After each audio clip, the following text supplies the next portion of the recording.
There's a well-known joke about someone stopping to ask a local person for directions, the response being, "Well, I wouldn't start from here." Here is where we are. We can't start from anywhere else. When Jesus calls us saying, "Follow me," we don't get a free pass to the Go square in the Monopoly game where we collect £200. God invites us to look at our lives in a new way, one that is defined by His presence with us and within us through the Holy Spirit. We do not journey alone. We can trust in our guide and in His power.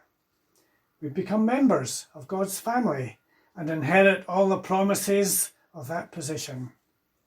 But we remain in this world with all of its challenges. Indeed, our life becomes harder because we are called to live up to God's standards, not just those we set for ourselves. We are required to love not only our neighbours, but our enemies too. We are to live a life of justice, but also of joy.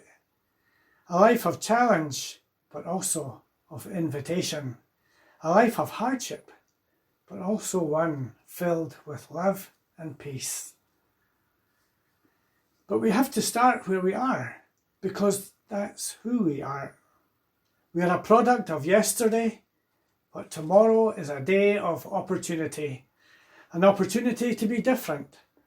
Today is a stepping stone on the way. Who and where we are is defined by our history, by our predecessors, our ancestors. Tomorrow is a clean sheet defined by our willingness to follow Jesus and bring God's love and peace into being. We read throughout the Bible of people whose lives were transformed when they met God and allowed Him into their lives. We will hear about some of those in a moment in our readings. But as you listen, look out for the call of God on your life. Who is He calling you to be? And what's your next step? Amen.